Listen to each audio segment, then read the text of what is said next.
अजितदादा पवारांना एवढी भाजपवर टीका करायची आहे आणि भाजपला एवढी टीका त्यांच्यावर जर करायची आहे तर त्यांनी सरकारमधून बाहेर निघावं किंवा यांनी सरकारमधून काढावं. आमचा खळखट्याक गुंडगिरी हा विचार नाही. पुण्यात तुम्ही मनसेबरोबर आहात ना, उबाटाबरोबर आहात ना तुम्ही, हे सोयीचीच आहे ना. म्हणजे तुमच्याकडे त्याचं काय उत्तर असू शकतं? राष्ट्रवादी घड्याळ हे आमच्या विचाराचं नाही. विचाराचं नाही. उमेदवार पळवत आहेत, निवडून आलेले पळवत आहेत, आधी पळवत आहेत, पदाधिकारी पळवत आहेत. म्हणजे ठीक आहे, पोरं पळवणारी टोळी वगैरे सगळेच म्हणतात, पण काय लहान लहान पोरं नाहीत ना, आपण पण सांभाळायला पाहिजे ना. आणि मी जमिनीवरचा कार्यकर्ता आहे, जमिनीवर फिरणं मला पसंत आहे. मला हेलिकॉप्टरने फिरू देत नाही अशी पण तक्रार तुम्ही करता. नमस्कार, बोल व्हिडिओमध्ये आपलं स्वागत. आता महापालिका निवडणुका महाराष्ट्रामधल्या अवघ्या 4 दिवसांवरती येऊन ठेपलेल्या आहेत. नुकत्याच ज्या नगरपंचायत नगरपालिका निवडणुका झाल्या त्याचं वर्णन सत्ताधारी लढले आणि सत्ताधारी जिंकले असं करण्यात आलं. म्हणजे विरोधकांना काही फार स्पेस नव्हती, ते कुठे दिसतही नव्हते. आताही महापालिकांमध्ये साधारणतः महायुतीतच जणू काही चाललंय असं आहे चित्र. खरोखर अशी स्थिती आहे का? विरोधकांना स्पेस आहे का? आपण तपासून बघत आहोत. वेगळ्या नेत्यांचे इंटरव्ह्यू करत आहोत. आपल्या सोबत काँग्रेसचे प्रदेशाध्यक्ष हर्षवर्धन सपकाळ आहेत. सध्या ते चर्चेत आहेत. मेवा भाऊ, टक्का भाऊ आणि भाजप गिळणारी गिळणारी चेटकीन भाजप वगैरे असे वक्तव्य ते करतायत. सर, स्वागत आहे खूप बोलबिडूमध्ये. महायुतीमध्ये भले ते नुरा कुस्ती वगैरे असेल, सामने सुरू आहेत. देवेंद्र फडणवीस म्हणाले 29 पैकी 27 जागी महायुतीचेच महापौर असतील वगैरे, आणि विरोधकांना आम्ही काही स्पेसच ठेवणार नाही. खरंच असंच चित्र महापालिकांमध्ये पण बघायला मिळणार आहे का? नगरपंचायत दिसलं तर तसं की सत्ताधारीच लढले, सत्ताधारीच जिंकले. नाही, नशीब त्यांनी 29 पैकी 27 म्हटलं. त्यांनी 29 पैकी 30 ठिकाणी बसतील असं म्हटलं नाही. त्याकरता मी त्यांना धन्यवाद देतो. मुळात मुद्दा लोकशाही आणि निवडणुका या कशा व्हाव्यात या अनुषंगाने आहे. स्थानिक स्वराज्य संस्थांमध्ये राजकीय पक्षांची जी धार आहे ती बोथट असली पाहिजे. कारण त्या शहराचा नगराध्यक्ष, त्या महानगराचा महापौर हे प्रथम नागरिक असतात आणि ते सगळ्या पक्षांचे, सगळ्या गावाचे असतात. आणि ती जी गरिमा आहे ती गरिमा टिकून ठेवणं, खेळीमेळीच्या वातावरणात निवडणुका संपन्न होणं, स्थानिक मुद्द्यांवर चर्चा होणं, विकासाचा लेखाजोखा मांडला जावं, विविध जाहीरनामे समोर येणं, या अनुषंगाने आपण निवडणुकीला सामोरं जायला पाहिजे. मात्र सत्तेचा इतका आग्रह आहे की त्या आग्रहाला माफ करा, विकृती स्वरूपामधला हा जो आग्रह आहे तो आग्रहाने एक वेगळा तमाशा, मी खेळ राजकारण इथपर्यंत समजून घ्यायला मी तयार आहे.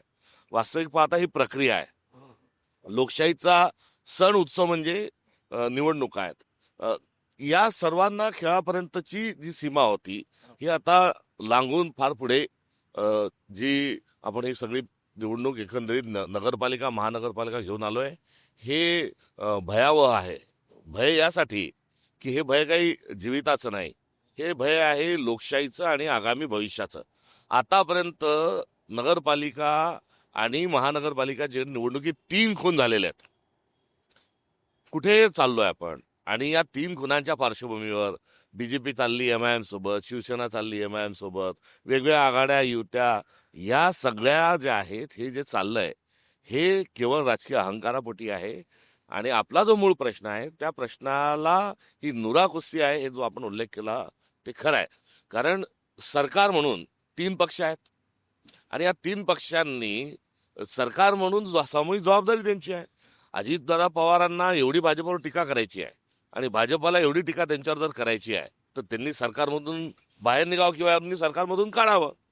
आता या सर्व पार्श्वभूमीमध्ये आवाज जो आहे विरोधकांचा, हा दाबा, ही त्याच्या मागची स्ट्रॅटेजी आहे. हेलिकॉप्टर मिळू द्यायचे नाही, सभेसाठी मैदानं मिळू द्यायचे नाही, ते ब्लॉक करायचे. म्हणजे निवडणुकांमध्ये काय आहे की वाद झाले पाहिजे. वाद कोणचे? अर्थात वैचारिक. लोक आम्ही आमची बाजू सांगू, त्यांनी त्यांची बाजू सांगावी, आम्ही आरोप करू, ते आमच्या आरोपाचं उत्तर देतील, प्रति आरोप करतील. यातून पुढे लोकशाही जायला हवी. लोक भाषण ऐकायला येतात आहेत. हे सर्व आता भाड्याची गर्दी जमवण्याची प्रक्रिया सुरू झालेली आहे, रोजंदार आणून बसवल्या जातात आहे. हे सर्व जे आहे हे लोकशाही बुडवण्याच्या अनुषंगाने कुठेतरी आहे. आणि मी हेच थोडं दीर्घ उत्तर देण्याचं कारण असं की ही जी विरोधकांची जी स्पेस आहे ती हीच आहे की सभ्य सुसंस्कृत समाजाची जी संकल्पना आहे ती पुढे घेऊन जाणं. आणि नगरपालिका आणि नगरपंचायतीच्या निवडणुकीत आम्ही 41 ठिकाणी काँग्रेस म्हणून निवडून आलो. 76 ठिकाणी आम्ही 2 नंबरवर राहिलो. 1006 आमचे नगरसेवक निवडून आले. त्यात अंबरनाथचे 12 आता तुम्ही मायनस करू शकाल. मात्र निवडून येत असताना आम्ही 1006च होतो. आणि 2500 नगरसेवक आमचे दुसऱ्या क्रमांकावर होते. तर ही आमची स्पेस आहे. आणि यावेळेचा मॅन्डेट जो आहे हा सत्ताधाऱ्यांकडचा ना दिलेला मॅन्डेट असं पण आपण एकीकडे म्हणू शकतो. मात्र हा पूर्ण मॅन्डेट नाही. यामध्ये बोगस मतदाराचा समावेश आहे. मोठ्या प्रमाणावर पैसा वाटला गेला, पैशातून मतदान खरेदी केलं, त्याचा पण यामध्ये असणारा आशय आहे. त्यामुळे एकंदरीत विरोधकांना स्पेस आहे आणि ती आम्ही त्या स्पेससाठी झगडत नाही आहे. आम्ही आमच्या भूमिकेसाठी झगडतोय. आणि विरोधकांची स्पेस गायब करणं याचा अर्थ लोकशाही येणं हा होतो, हे आपण ध्यानात घेतलं पाहिजे. बरं, तुम्ही सविस्तर उत्तर दिलं, पण म्हणजे तुमच्या पण बोलण्यामध्ये आलं की इतकं लेवल फील्ड अनइक्वल आहे, असमान आहे. म्हणजे जे माघार घेत आहेत उमेदवार 70 उमेदवार जवळपास बिनविरोध आले. मतदारांना नोटाबिटा काहीच वाटल्या नाहीत. उलट्या नोटांचा उपयोग झाला असं म्हणतात. 5-5 कोटी 10-10 कोटी राज ठाकरेंनी पण काल आरोप केले. आणि जवळपास निधी बघितला तर 99% निधी जो आहे तो सत्ताधाऱ्यांच्याच ह्याच्यामध्ये वापरला गेलेला. जे विरोधक आहेत त्यांच्याकडं निधी पण जो आहे तो कुठं वापरल्याचं दिसत नाही. म्हणजे पुण्यात सुद्धा किंवा ह्याच्यामध्ये म्हणजे इतकं सगळं असताना रिसोर्सेस किंवा ज्याचं वर्णन अजित पवार म्हणतात राक्षसी भूक, बकासुरी भूक वगैरे. त्यामुळं एक हरणारी लढाई लढतोय असं एक फील येतोय. काही हे इतका सर्व हे म्हणजे भाजप जो सर्वशक्तिमान सगळ्या प्रकारे सामदाम दंडभेद, म्हणून म्हटलं की तुम्हाला असं कुठं फील येतोय का नाही, की अजूनही वाटतं तुम्हाला की तुम्ही जिंकणार? नाही, अजिबात फील येत नाही. मूळ प्रश्न जो आहे तो आहे की हरणार की जिंकणार. याचा अर्थ काय? एक खुर्ची आहे, एक महानगरपालिका, एक मोठं बजेट आहे, त्यावर आमचा माणूस बसणार, आमचा पक्ष बसणार. ही काही लढाई असू शकत नाही. ही लढाई जर असेल तर विचारांची लढाई आहे. मुळात राजकारण म्हणजे काय, निवडणुका म्हणजे काय, तर आपला विचार पुढे घेऊन जायचा आणि आपण आपल्या विचारासाठी झगडायचं. प्रसंगी साम दाम दंड भेद नीती ही वापरायची. ही इथपर्यंतचा जो सगळा एकंदर जे चक्र आहे त्याला आपण निवडणुका म्हणतो. मात्र आता सत्तेची लालसा यामध्ये विचार मागे पडलाय. विचारातून संघटन, संघटनेतून निवडणुका, निवडणुका जिंकल्यानंतर पुन्हा तो विचार आणि संघटना मजबूत करणं, हे चक्र जे चालणं अभिप्रेत आहे ते चक्र आता गुंडाळून ठेवलंय. आणि निवडून या निवडून या निवडून या, सत्ता सत्ता सत्ता, आणि मग यात तुम्ही जिंकणार का? मूळ विषय आहे की आम्ही विचारापासून यथकिंचितही दूर जाणार नाही. आम्ही पाय रोवून आमचे कार्यकर्ते, आमचा पक्ष आमच्या विचारांवर, अर्थात संविधानिक मूल्यांवर, शिवशाहू फुले आंबेडकरांच्या विचारांवर आम्ही पाय रोवून ही लढाई लढण्याकरता तयार आहोत. आणि आमचं लक्ष सत्ता नाही तर संविधानाला, संतांना अभिप्रेत असणारा समाज निर्माण हे आमचं लक्ष आहे. आणि त्यासाठी जोपर्यंत आम्ही जिंकणार नाही तोपर्यंत आम्ही लढत राहू. आम्ही हरणार आहोत का याचा अर्थ काय की आम्हालाही पक्ष बदलायला लावता का काय तुम्ही? असा असं नाही. नाही नाही मी म्हणजे माझं काय म्हणणं आहे की कोणतरी बरोबर एक जिंकतो आणि हरतो, विचारधारा म्हणताय, पण विचारधारेवरतीच फक्त लढाई सुरू असेल नाही. आणि काँग्रेस, आता मला सांगा तुम्ही की मुंबईमध्ये तुम्ही काय निर्णय घेतला?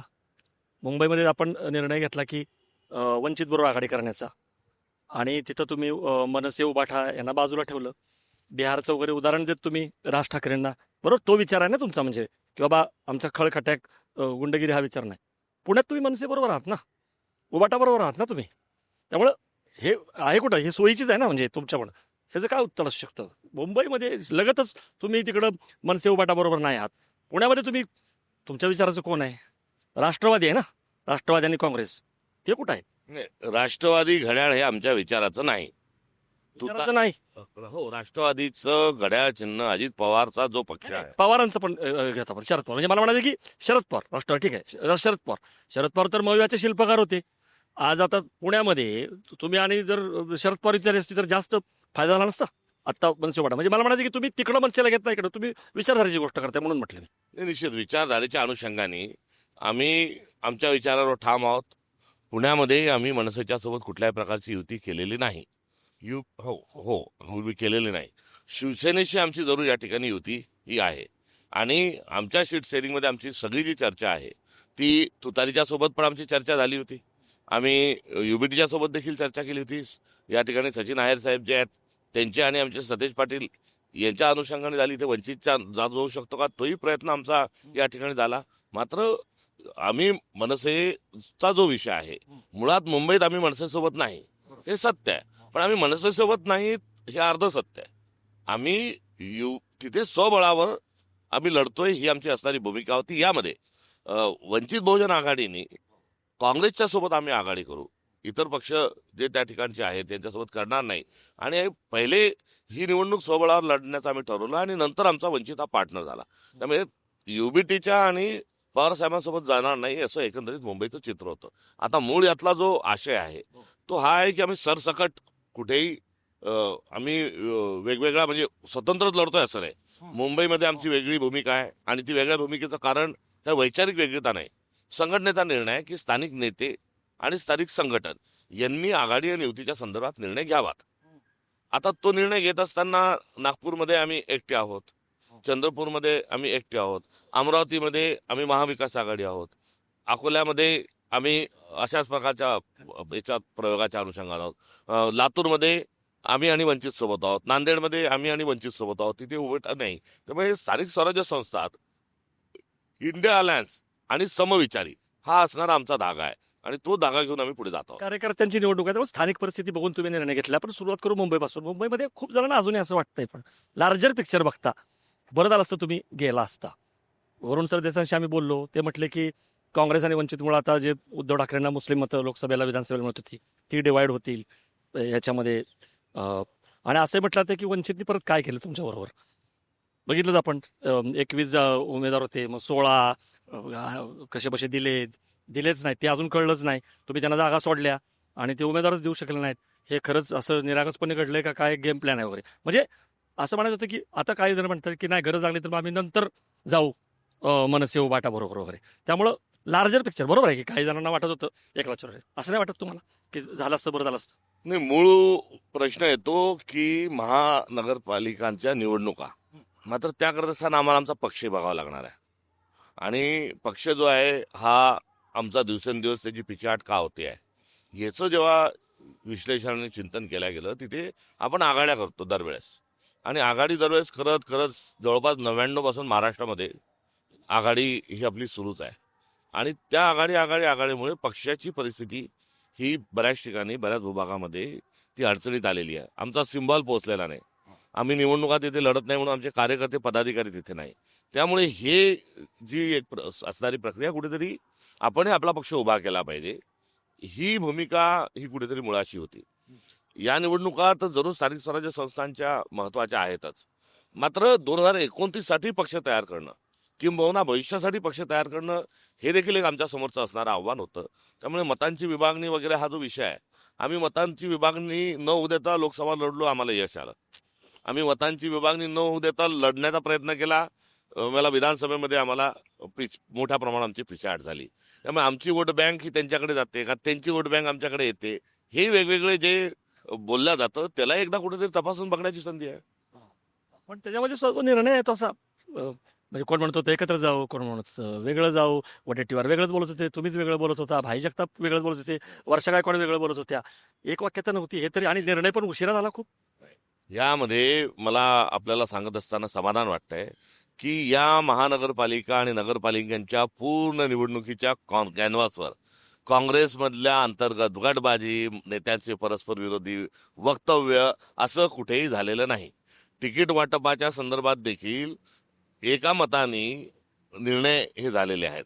त्यामुळे आघाडीच्या संदर्भात युती लढायची नाही लढायची काय करायचं, मतांची वेगवेगळ्या जणांचं वेगवेगळं मत असू शकतं, मात्र निर्णय होत असताना सर्व महाराष्ट्रातली नेते एवढंच नाही तर कार्यकर्ते यांनी सर्व निर्णय सोबत घेतलेले आहेत. ही बदललेली जी काँग्रेस आहे ही पण मला सविने आपल्या निदर्शनात आणून द्यायची आहे. आपण वेगवेगळ्या ठिकाणची चर्चा करूया. पुण्यात बसले आहोत त्यामुळे आपण आता कदाचित पुण्यामध्ये कार्यकर्ते खुश असतील, कारण बरेच जण असं म्हणत होते की नेहमी राष्ट्रवादी दादागिरी करायचं जेव्हा तुम्ही एकत्र लढवायचं. आता ते दादा नाहीये, दादांचे काका पण नाहीयेत, त्यामुळं आम्हाला बऱ्यापैकी जागा लढवत आल्या. तरी पण एवढा मोठा पक्ष आहे, म्हणजे भाजप तर 40 वर्ष आहे ना, काँग्रेस तर 150 किती जास्त म्हणजे किती शेकडो वर्ष, तरी पण जागा तुम्ही किती लढवताय. आणि जिथं बसलोय आपण पुण्यामध्ये तिथं तुम्हाला लिडरशिप पण निर्माण नाही करता आली. सुरेश कलमाडींच्या नंतर आपण अजून चाचपडतोय. तुमच्या इथलं लीडर कोण आहे? सतेज पाटील कोल्हापूर, ते तिकडंच अडकलेत. हे काय म्हणजे हे नेतृत्व का निर्माण नाही होते काँग्रेसमध्ये? सतेज पाटील साहेब हे इथले निरीक्षक आहेत. पक्षाने वेगवेगळ्या ठिकाणी जे निरीक्षक दिले त्यांच्यावरही पुण्याची जबाबदारी पक्ष म्हणून आहे. 2009 नंतर म्हणजे 2014च्या सर्वसाधारण निवडणुकांपासून काँग्रेस कुठेतरी थबकल्याचं चित्र हे पुण्यामध्ये आहे. हे अमान्य करणं योग्य ठरणार नाही. त्यानंतरचा आता गेल्या 10 वर्षाचा जर आपण काळ बघितला तर या काळामध्ये अलायन्स, मी आधीच्या प्रश्नात आपल्याला सांगितलं, त्या अलायन्समुळे कुठेतरी आम्हाला थांबावं लागलं. अलायन्समुळे आम्हाला एक्सपांड हे होता आलं नाही. त्यानंतर संवाद जो आहे तोही निर्माण करण्यामध्ये कुठेतरी आम्ही कमी पडलो, हे खरं आहे. मात्र या सर्व आमचं जे उणेपण आहे ते पूर्ण करण्याच्या अनुषंगानं आम्ही काँग्रेस आता झटतोय. आणि काँग्रेस हा जुना पक्ष आहे वगैरे सगळं बरोबर आहे. मात्र राष्ट्रीय स्तरापासून अनेक ठिकाणी आम्हाला ज्या अडचणी आल्या होत्या त्या अडचणी आम्ही सोडवतोय. आमचा जो विरोधक आहे हा विरोधक वैचारिक विरोधक नाही, माफ करा, तो सभ्य विरोधक पण नाही. अशा विरोधकाशी आता लढत असताना कुठेतरी चाचपडणं नसलं तरी समाजामध्ये जी एक गोंधळाची परिस्थिती, त्याचं प्रतिबिंब आमच्याकडे पडतंय. आमचा नेता राहुल गांधी स्पष्ट स्वरूपाची भूमिका घेणारे आहेत. काँग्रेस हा तडजोड करणार नाही ही असणारी भूमिका आहे.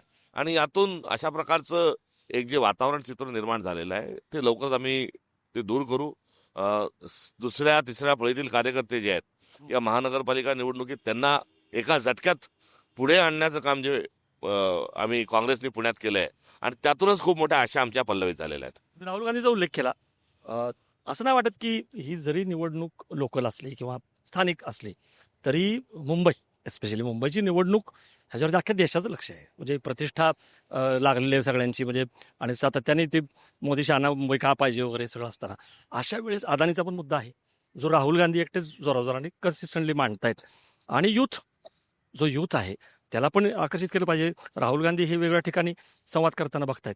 त्यामुळं राहुल गांधीचा मुंबई पुण्यासारख्या ठिकाणी युवकांशी संवाद किंवा अदानीसारखा मुंबईमध्ये वगैरे राहुल गांधींना का नाही आणलेलं याच्यामध्ये? स्थानिक स्वराज्य संस्थांच्या निवडणुकीत केंद्रीय नेतृत्वाने येऊ नये हे संकेत आहेत आणि हे सर्व पक्षांसाठीच येत आहेत. त्यामुळे स्थानिक स्वराज्य संस्थांच्या निवडणुकीमध्ये स्थानिक मुद्दे, स्थानिक नेतृत्व, राज्याचं परिसरातलं नेतृत्व या अनुषंगाने पुढे जावं अशा प्रकारची एक परंपरा आहे. राहुल गांधींच्या संदर्भात हा प्रश्न उपस्थित होतो. मोदींच्या संदर्भामध्ये हा प्रश्न का उपस्थित केला जात नाही याच्याबद्दल नाही असं नाही, आपण विचारा ना आपण नाही. पण मला काय पारंपरिक पद्धतीने लढणार काँग्रेस. द्वितीय पुरुषी अनेक वचनी माझा हा उल्लेख आहे तो आहे. आता मोदीजी येतात आहेत निवडणुकीच्या काळात, पण बघा तुम्ही ते कशासाठी येतात आहे? जैन धर्माच्या एका धार्मिक कार्यक्रमाकरता येतात आहे. दुसरे धर्म का नाही दिसले तुम्हाला? तर जैन धर्माच्या विरोधात, मग जैन बोर्डिंग पासून तर कोल्हापूरची वाघिणीपर्यंत, मुंबईतल्या मंदिरापर्यंत जैनांच्या कबूतरखाना पण आहे. त्यानंतर जैन मंदिरं बीएमसीनी पाडली, तोही आशा आहे. या सगळ्यांना सारवासारव करण्याकरता ते येत आहे. अरे तुम्ही असं पडद्याआडून का राजकारण करता? नातीतून तीर चालवणं त्याला जे म्हणतात तो असा का चालवता? तुम्ही या डायरेक्ट प्रचार करा. तुझा मुद्दावर आहे, पण तुम्ही संकेत उल्लेख केला परंपरा. काँग्रेस पारंपरिक पद्धतीनेच लढताना निवडणूक दिसते आहे. तरुणांना आकर्षित करणं या पक्षाकडं, म्हणजे बरोबर आहे की अनेक लोक म्हणतात काँग्रेस बरी वगैरे, अजूनही म्हणतात की या सगळ्या ह्याच्यामध्ये त्यामुळं तुमचा पक्ष आहे. पण असं नाही वाटत की बाबा वेगवेगळे जे जेनझी वगैरे यांना आकर्षित करण्यासाठी, जोडण्यासाठी काहीतरी वेगळा विचार केला पाहिजे, काय असे प्रयोग केले पाहिजेत? बघा आता अमित आणि हे आदित्य प्रेझेंटेशन करतायत ना, म्हणजे याच्यामध्ये मनसे उपाटामध्ये वगैरे. काँग्रेसमध्ये असं का दिसत नाहीये? मी आपल्याला पहिल्या प्रश्नाच्या उत्तराच्या अनुषंगाने जे सांगितलं त्याची पुन्हा मी या निमित्तानं त्याचा दुसऱ्यांदा उल्लेख करतो की स्थानिक स्वराज्य संस्थांच्या निवडणुकांमध्ये पक्षाची धार बोथट झाली पाहिजे, असली पाहिजे. का? तर तुम्ही महापौर म्हणून, शहराध्यक्ष म्हणून, नगराध्यक्ष म्हणून, सरपंच म्हणून, जिल्हा परिषद अध्यक्ष म्हणून, सभापती म्हणून तुम्ही पक्ष या हेक्यामध्ये भूमिकेमध्ये राहू शकत नाही. कारण या सर्व्हिसेस आहे, त्यात पाणी आहे, रस्ता आहे, ट्रॅफिक आहे, कचरा आहे. या सगळ्या मुद्द्यांच्या अनुषंगानं चर्चा होणं हे एकीकडे अभिप्रेत आहे. आणि या सर्व्हिसेस तुम्हाला प्रोव्हाइड करायच्या, तर तुम्ही केवळ म्हणजे ग्रामसभा आहे आणि माझ्याच पक्षाच्या माणसाने बोलायचं किंवा मी माझ्या पक्षाच्याच घराच्या पुढचा रस्ता करणार असं होऊ शकत नाही, होता कामा नये. त्यामुळे निवडणुकांमध्ये आपण किती धार लावायची राजकीय हा एक मुद्दा तिथे आहे. आता यामध्ये आमच्या होणाऱ्या प्रचार सभा आम्ही आमच्या डोर टू डोर ज्या व्हिजिट्स आहेत या सगळ्या लक्षवेधी आहे. नगरपालिकेच्या निवडणुकीच्या वेळेस आम्हाला प्रचार जास्ती आक्रमकतेने करता आला होता, कारण तिथे नगर आणि नगराध्यक्ष एक युनिट प्रचारात होतं. इथे काय झालं की 4चा प्रभाग आहे आणि त्या 4च्या प्रभागामध्ये ऑपरेशनल पण जे आहे त्या सर्वांसाठीच असणारे हे प्रॉब्लेम आहे. त्यामुळे माझं व्यक्तिगत मत अजूनही हे आहे की गावाच्या निवडणुकीमध्ये तुम्ही पक्षाची भूमिका, वैचारिक भूमिका, विकासाचे मुद्दे, शाश्वत विकास काय किंवा तुम्हाला कसा विकास पाहिजे, कारण विकास हा फारच गुळगुळीत शब्द करून टाकलाय, त्यावर चर्चा होण्याकरता नेतृत्वाने येऊन बोललं तर चालेल. मात्र तिथे येऊन स्थानिक पातळीवर राजकारणावर बोलणं किंवा येणं हे काही योग्य नाही. त्यामुळे स्थानिक निवडणुकीमध्ये खूप मोठ्या वरच्या वरिष्ठ लोकांनी येऊन या ठिकाणी बोलण्याची आवश्यकता नाही, हे माझं व्यक्तिगत. तरी पण काँग्रेसची रणनीती वेगळ्या ठिकाणी काय आहे? मुंबईचं आपण बोललो, पुण्याचं पण आपण बोललो, पश्चिम महाराष्ट्रामध्ये पण दिसतंय विश्वजित कदम, विशाल पाटील आणि जयंत पाटील वगैरे हे करतायत. तुम्ही तिकडं जात नाही, ती स्ट्रॅटेजी म्हणून आहे, फार तुम्ही तिकडे दिसत नाहीत पश्चिम महाराष्ट्र. मराठवाड्याचं काय आहे? तर साधारणतः काय आहे विभागावर स्थिती सांगा. तुम्ही 29 महापालिका आहेत. मी विदर्भाचा, मराठवाड्याचा आणि अहिल्यानगर नाशिक विभागातला दौरा करून पुण्यात आलेलो आहे. आता ठाणे, भिवंडी या ठिकाणी आज जाणार आहे आणि कोल्हापूर, सोलापूर, लातूर या ठिकाणी पण माझ्या पुढच्या काळामध्ये मी तिथे जाणार आहे. त्यामुळे महाराष्ट्रावर फिरणं, महाराष्ट्र उभा आडवा खूप मोठा आहे आणि मी जमिनीवरचा कार्यकर्ता आहे. जमिनीवर फिरणं मला पसंत आहे. मला पण हेलिकॉप्टरने फिरू देत नाही अशी पण तक्रार तुम्ही करता. मी तक्रार करण्यापेक्षा पत्रकार मला जे प्रश्न विचारतात आहे, त्यांना मिळालेली जी माहिती आणि जी खरी पण आहे ती ही आहे की भारतीय जनता पक्षाने सगळे हेलिकॉप्टर जे आहे ते बुक आणि ब्लॉक करून. एक एक विभाग घेऊयात. काय आहे विदर्भामध्ये आत्ता नागपूर, चंद्रपूर महापालिकेत काय परिस्थिती आहे तिथं? विदर्भात एकंदरीत 4 महानगरपालिका आहेत. चंद्रपूर, नागपूर, अमरावती आणि अकोला या 4ही ठिकाणी काँग्रेस मजबूतीने लढते. त्या ठिकाणी 4ही ठिकाणी विजय होण्याची आम्हाला पूर्ण आशा आहे. मराठवाड्यामध्ये नांदेड, परभणी, लातूर, जालना आणि संभाजीनगर या 5 ठिकाणी आहे. मी तिथे पण अत्यंत चांगल्या परिस्थितीत आम्ही लढत आहोत. पश्चिम महाराष्ट्रामध्ये 4 ठिकाणी आहे. पुणे, सांगली, कोल्हापूर आणि सोलापूर या ठिकाणी देखील फार चांगली तुल्यबळ असलेल्या स्वरूपाची लढत ही काँग्रेस पक्षाच्याकडून आहे. नाशिक, उत्तर महाराष्ट्रामध्ये तिथे अहिल्यानगर आहे, नाशिक आहे, मालेगाव आहे आणि धुळे या 4 तिथे आहे. त्या ठिकाणी देखील आमचा जो संघर्ष आहे हा चालू आहे. त्या ठिकाणी मी पक्ष म्हणून लढतोय. जळगाव पण त्यात आहे 5वं. तिथे आमचा स्ट्रगल आहे, तो स्ट्रगल आम्ही करत आहोत. मुंबईच्या आजूबाजूला जे मुंबईचेच सावली ज्याला म्हणता येईल उपनगर, तिथे 8 महानगरपालिकांच्या निवडणुका तिथे आहे. तिथे मित्रपक्षांना घेऊन आणि जेवढं शक्य आहे तेवढं आम्ही पुढे जातो. भिवंडीसारख्या ठिकाणी आम्ही निवडून निश्चित स्वरूपामध्ये येऊ. वसई विरारमध्ये आम्ही आघाडीमध्ये आहोत. नवी मुंबईमध्ये आम्ही आघाडीत आहोत. उल्हासनगरमध्ये आम्हाला आशा आहे. ठाण्यामध्ये 100 उमेदवार यावेळेस आम्ही काँग्रेसने उतरवलेले आहेत. ठाण्यात 100 उमेदवार उतरले, इथेच आपण आमचं अभिनंदन करायला काही हरकत नाही. उसना आणून काही बोलणं योग्य नाही. तर हा महाराष्ट्राचा हा धावता आढावा आहे आणि या सर्वांमध्ये जर आपण बघाल तर काँग्रेस तिथे आहे आणि चांगल्या स्थितीत आहे आणि संघर्ष करते, लढती आहे. मगाशी आंबाराचा उल्लेख केला, यासाठी बोललं पाहिजे की हे असं रातोरात झालं, तुम्ही कारवाई पण केली, परत आता चित्र फिरलं की शिंदे आणि अजित पवार एकत्र आले आणि भाजप पण आणि तुमचे जे नगरसेवक आहेत त्यांना पण हे करावं लागलं. पण हे सगळं जे आहे ते जरी ठीक आहे स्थानिक लेवल होत असलं तरी हे का असं होतंय? म्हणजे आपली पण जमीन भुसभुशीत आहे ना शेवटी, म्हणूनच हे उमेदवार पळवत आहेत, निवडून आलेले पळवत आहेत, आधी पळवत आहेत, पदाधिकारी पळवत आहेत. म्हणजे ठीक आहे पोरं पळवणारी टोळी वगैरे सगळेच म्हणतात, पण हे काय लहान लहान पोरं नाहीत ना, आपण पण सांभाळायला पाहिजे ना. हा जो आमच्याकडून ज्या अपेक्षा आहेत त्या अपेक्षा काही चुकीच्या नाही. त्या आम्ही स्वीकारून जरूर त्यावर प्रशिक्षणासारख्या मूलभूत गोष्टींपर्यंत गेलो पाहिजे. आता मुळात 7,000 नगरसेवकांना आम्ही तिकीटं दिली. ही करताना तेवढा जो विचार आहे तेवढ्या विचाराची मजबूत कार्यकर्ते निर्माण करणं राजकीय व्यवस्थेत हे एक मोठं आव्हान आहे आणि ते आम्ही पेललंच पाहिजे, यात काही दुमत नाही. कसं पेलायचं, पेलला जाणार का, समाज मन काय, समाज भान काय, असं दुसऱ्याकडे एक बोट टाकून 3 बोटं माझ्याकडची मला काही प्रांताध्यक्ष नात्याने कमी करता येणार नाही. तर मुळात आता अंबरनाथचं जे डायमेन्शन आहे त्याला थोडं आपण जर बघितलं तर त्याच्यातली गंमत अशी आहे की तिथला सगळ्यात जो एक दादागिरीवाला जो पक्ष आहे किंवा प्रवृत्ती आहे ती एकनाथ शिंदे साहेबांची शिवसेनेची आहे. त्यांचे चिरंजीवांची तर मतदारसंघ आहे तिथे खूप दमदाटी करतात, खूप वगैरे वगैरे वगैरे सगळ्या गोष्टी तिथे आहेत. त्यांच्या विरोधात तिथलं जनमत आणि जनभावना आहे. आता ते जनमत जनभावना किंवा आमचाही निवडणुकीतला मुद्दा तोच होता. एकीकडे भाजप, एकीकडे आम्ही दोघांच्या विरोधात तिथे नगराध्यक्षाचा उमेदवार आम्ही टाकला, सगळीकडूनच टाकले. तिथे भाजपच्या विरोधात आम्ही बोललो, एकनाथ शिंदेच्या बद्दल बोललो, लढलो. उमेदवार एवढे आम्ही निवडून आणले, आमचा उमेदवार पडला, भाजपचाही पडला. आता या झाल्यानंतर एकनाथ शिंदेची शिवसेना दूर ठेवा, या एका भावकीतून त्या ठिकाणी काँग्रेसनी भाजपच्या सोबत जाण्याची चूक ही केली. सकृतदर्शनी त्यांची भाऊबंदकी आहे, त्यांना दूर ठेवा, त्यांना होणारा त्रास, त्यातून जो त्यांनी निर्णय घेतला त्या निर्णयाशी काँग्रेस पक्ष विचार म्हणून असहमत होता. त्यामुळे व्यवहार आणि विचार असा दोन पर्याय आमच्याजवळ तिथे उपलब्ध होते. तर आम्ही व्यवहाराच्या मागे धावलो नाही, आम्ही विचाराची कास पकडली आणि वैचारिक दृष्टिकोनातून जे योग्य आहे ते केलं. मी दुरुस्ती केली लगेच. शेवटचा प्रश्न या मुलाखत शेवटी, की म्हणजे जिथून सुरुवात केली तिथून, की हे काय फ्रेंडली फाईट नुरा कुस्ती वगैरे म्हणतात, पण आता अनेक जण म्हणतात की कपडेच फक्त फाडायचे बाकी ठेवलेले आहेत. बघा आता अजित पवारांनी तर पुण्यात आणि पिंपरी चिंचवडला पूर्ण भाजपला एक्सपोज केलं. म्हणजे ज्या पद्धतीनं भ्रष्टाचार काय, गुंडगिरी काय, टक्केवारी सगळंच काढलं त्यांनी.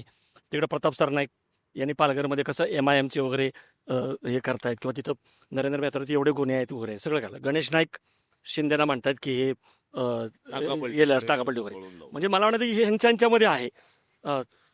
तर याचा सगळ्याचा फायदा ऑब्व्हियसली दोन बोक्यांचं भांडण असतं तेव्हा ती कथा आहे की तिसऱ्याचा लाभ. तुम्हाला लाभ होताना दिसतोय का? तशी मानसिकता, तशी राजकीय इच्छाशक्ती आहे का? ही ठिकाण आहेत का? परत असंच होणार आहे की हेच लढले आणि परत निकालानंतर हेच एकत्र आले? मुख्यमंत्री तर म्हणतायत की थांबा, मी काय बोलणार नाही, का 16 नंतर सगळे अजित पवार, एकनाथ शिंदे वगैरे सगळे आम्ही एकत्रच आहोत. म्हणजे परत जिथून सुरुवात केली तिथं हेच लढले आणि हेच जिंकले का? याच्यामध्ये तुम्हाला हे निकाल जो आहे आपल्याला वेगळा दिसणार आहे. याचं उत्तर राजकीय अभिनिवेशातून देणं हे योग्य ठरणार नाही. शेवटी समाजमन, समाजभान आणि आपला देश, लोकशाही प्रक्रिया, राजकीय पक्ष याचा मोठा आशय त्याच्यामध्ये आहे. आणि यामध्ये सरकारमधलेच लोक आता एकमेकांवर भ्रष्टाचाराचा आरोप करतात आहे. म्हणजे भ्रष्टाचारी सरकार आहे यात आता दुमत नाही.